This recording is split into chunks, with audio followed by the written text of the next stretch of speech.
What starts as a routine traffic stop on a quiet street quickly spirals into something far more explosive. A confident officer, certain he's in control, confronts a calm, sharply dressed man, expecting submission, but getting something entirely different. The officer thinks he's dealing with just another driver, until a badge appears, and with it, a truth that shatters every assumption. What happens when the person you try to intimidate turns out to be the one with power over your career? This isn't just about a traffic stop. It's about accountability, perception, and a moment that changes everything. You won't believe how it ends. Let's dive into this story, but before we begin, leave me a comment telling me where you're watching from. And if you enjoy stories like this, don't forget to follow for more. As the late afternoon sky over Charleston turned soft and golden, streaks of sunlight filtered through the moss-draped oak trees lining the old brick streets. The warm breeze from the Ashley River carried a hint of salt, mixing with the faint hum of a classic Buick gliding down Broad Street. Behind the wheel sat Julian Brooks, a 62-year-old retired prosecutor, heading home after another long day of serving as a legal advisor in community hearings. His car's engine purred gently while soft jazz played from the radio, soothing the tension of the day. Just as Julian eased up at the intersection of Church and Broad, slowing for the yellow light turning red, flashing blue and red lights suddenly lit up his rearview mirror. The piercing wail of a siren shattered the calm like glass under pressure. Julian's brows furrowed slightly. He sighed and pulled the car over to the curb, rolling down the window as a patrol cruiser parked behind him. Out stepped a young officer, Mitchell Hayes, somewhere in his late 20s, with a buzz cut and a freshly shined badge gleaming on his chest. His stride was purposeful, belt clinking lightly as he approached with the confident air of someone used to being in control. "License and registration," Mitchell said, his tone flat but edged with authority. Julian didn't say a word. He nodded politely, reached into the glove box and handed over the documents with calm, measured movements. He could already feel the officer's eyes scanning him, not for a traffic violation but for a reason to go further. "Do you know why I pulled you over?" Mitchell asked, leaning slightly into the window. "Not exactly," Julian replied in a steady, polite voice. "You didn't come to a full stop at the light," Mitchell said, though there was a hint of uncertainty in his voice. Julian's brow furrowed slightly. "I thought I slowed in time, but I understand," he said with a nod. Mitchell didn't respond right away. He lingered, eyes narrowing, studying Julian more closely now. This wasn't a routine stop anymore, at least not for Mitchell. Something about Julian triggered more than suspicion. His stance subtly shifted, posture changing from procedural to confrontational. "You're not from around here, are you?" Mitchell asked, glancing at the ID. "I moved here a few months ago," Julian replied. "The address on the license is current." But Mitchell wasn't really listening. His tone started to sharpen, like he was fishing for something beyond traffic enforcement. "Where were you headed in such a hurry?"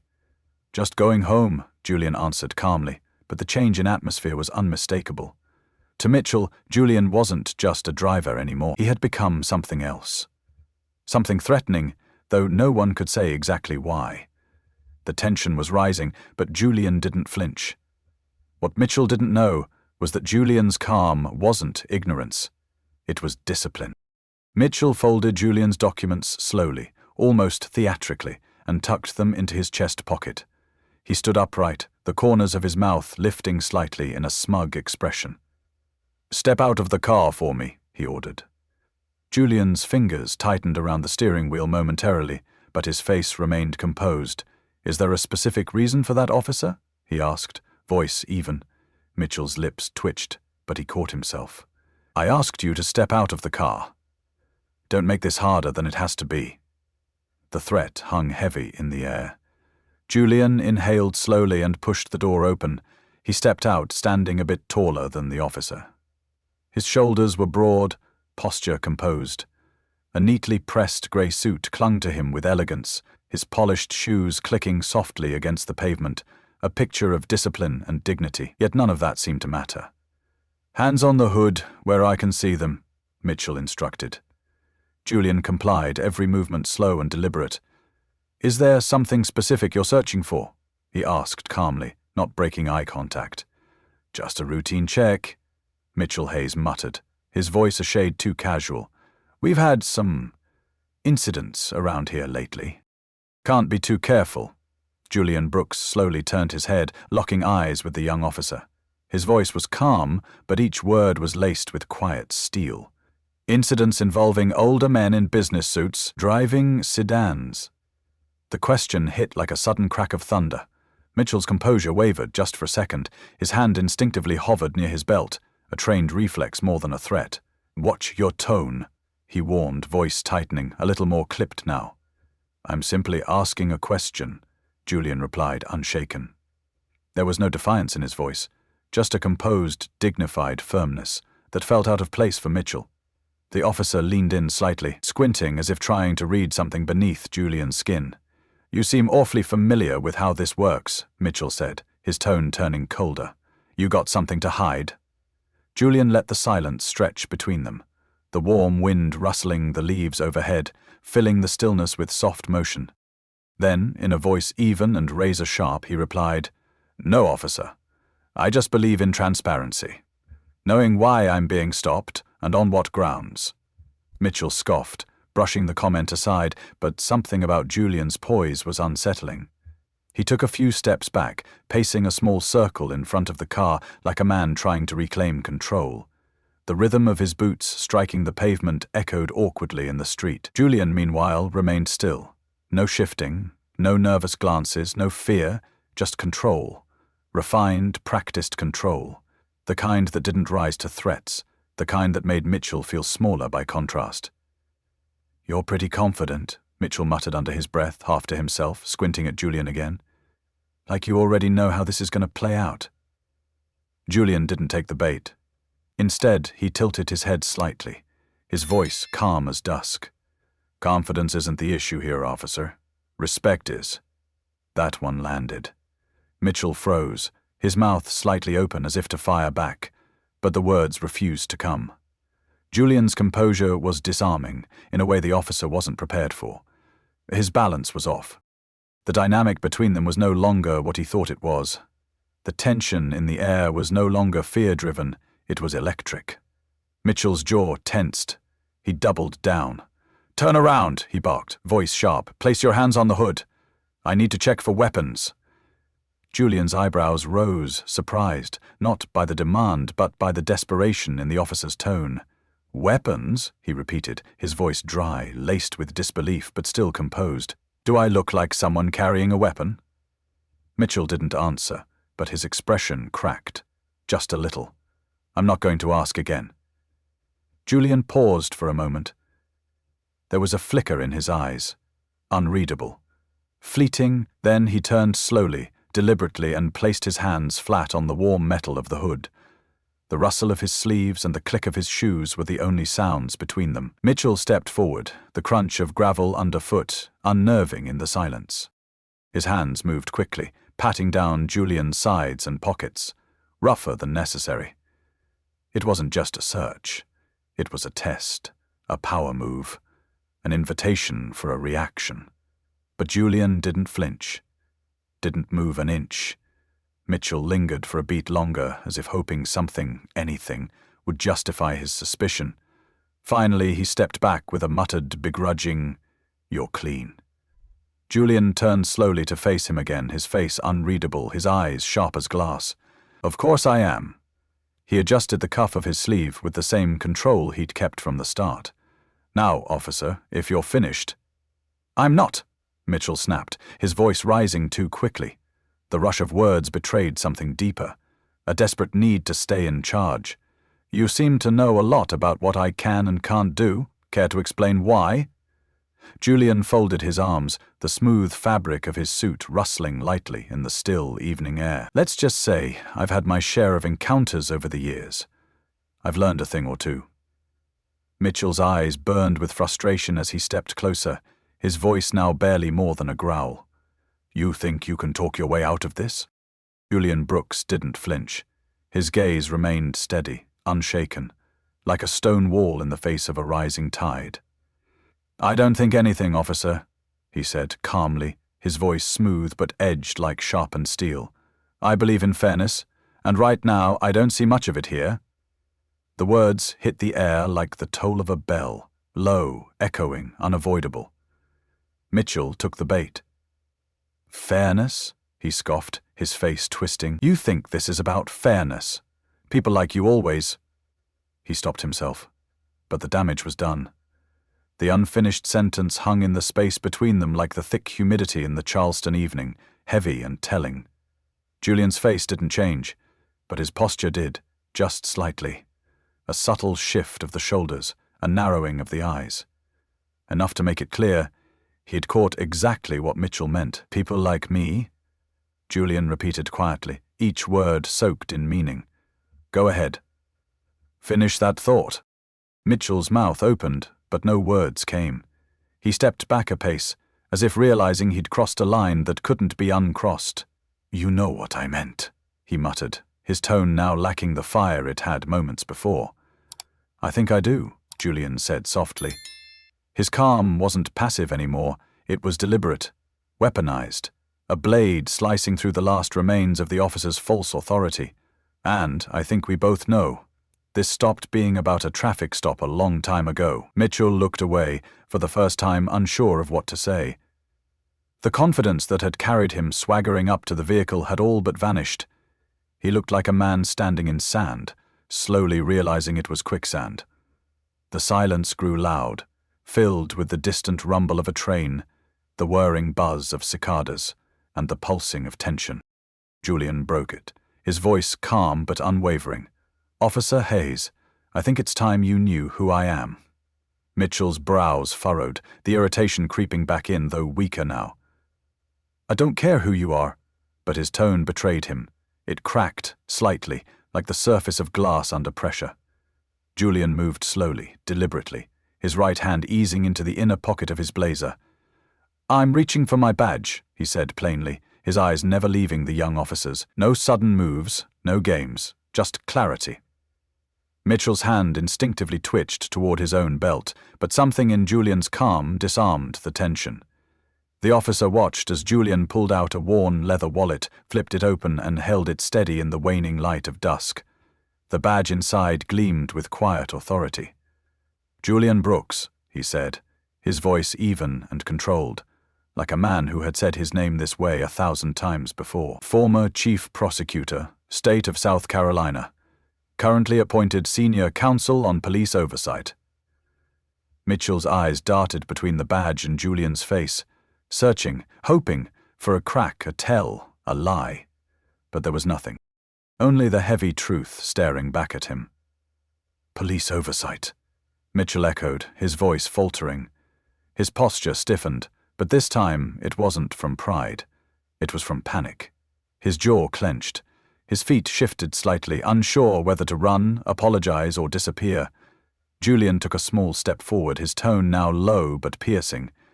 "Do you know what's most troubling about this entire exchange, Officer Hayes?" Mitchell said nothing.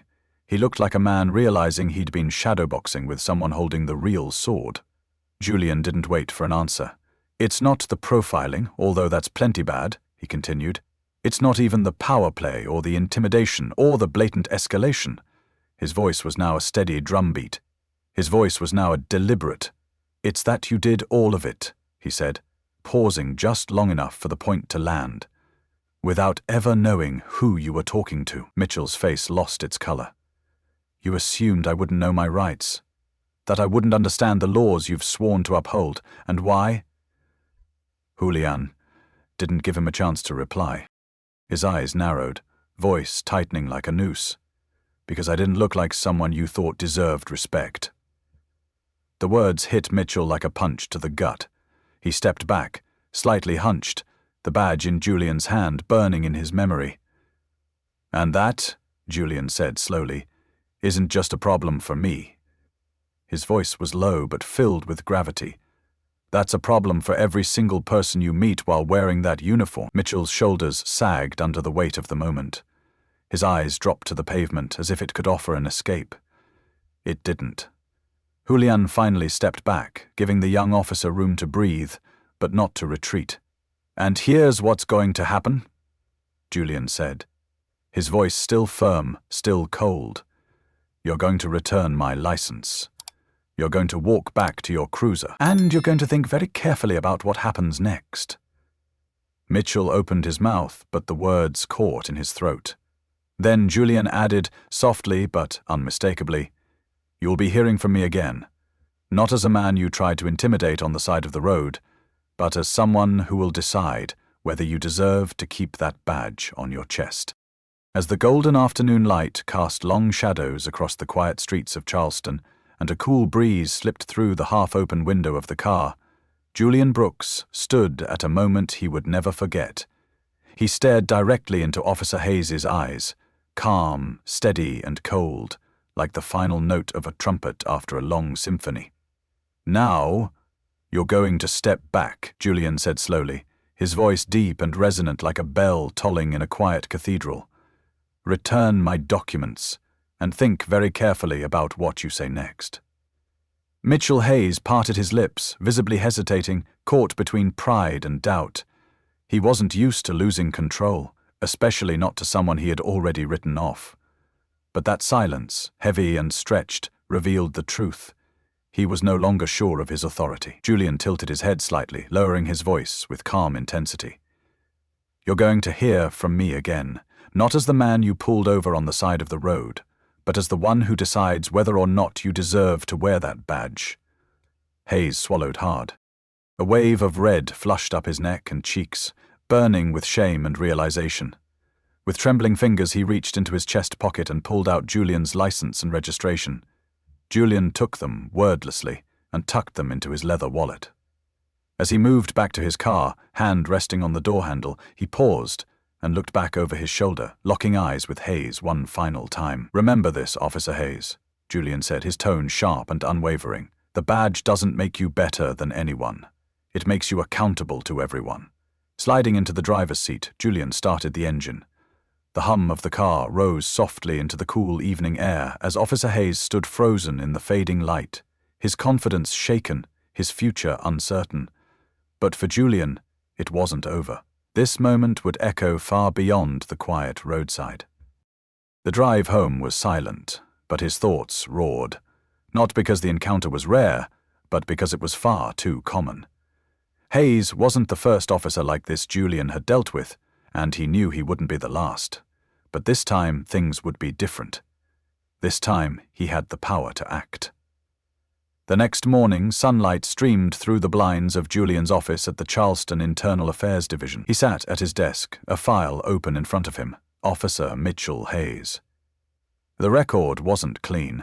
Minor complaints, excessive stops, vague misconduct, all quietly resolved with no real consequence. Julian leaned back in his chair, fingers steepled, eyes focused. Hayes wasn't just a bad apple. He was a symptom of a larger disease, and Julian had no interest in applying bandages to bullet wounds. A soft knock broke his thoughts. His assistant, Linda, stepped in with a stack of reports. "Good morning, Mr. Brooks. I've got the summary from last month's misconduct cases. Also, Chief Carter wanted me to remind you about next week's department review." Julian nodded, taking the files. "Thanks, Linda. And can you schedule a meeting with Chief Carter for this afternoon? There's something I need to discuss." Linda paused, picking up on the gravity in his voice. "Of course," she said gently, before stepping out. Julian turned back to the file, but his mind was no longer on one man. It was on a system, a culture that gave officers like Hayes the confidence to act with impunity. And he knew exactly where that culture began, at the top. That afternoon, Julian sat across from Chief Carter in a quiet conference room. The chief, a seasoned veteran with salt and pepper hair and the no-nonsense look of a man who'd seen everything, listened intently as Julian recounted the traffic stop. "I could have written it off as another bad interaction," Julian said, his voice steady but resolute, "but that would be a mistake. Hayes's behavior isn't an outlier. It's a reflection of how much work we still have to do." Chief Carter rubbed his temples, exhaling heavily. "This isn't the first time Hayes's name has come across my desk," he admitted, "but we've always handled it quietly." "And that's the problem," Julian replied. "Silence doesn't fix anything. Silence lets it keep happening." The chief looked at him, weariness in his eyes, So what do you propose? Julian didn't hesitate. A department-wide review, not just individual officers. We need to evaluate our training, our procedures, our accountability systems. We can't keep sweeping this under the rug.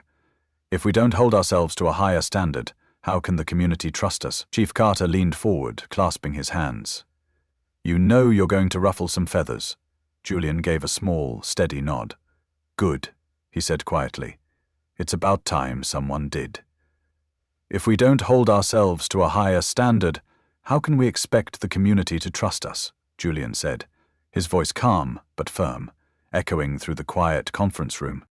Across from him, Chief Carter leaned forward, his hands clasped tightly on the dark wooden table. His face was somber, eyes heavy with thought. You know this is going to ruffle a lot of feathers, Julian. That's exactly why we need to do it, Julian replied without flinching. It's long overdue.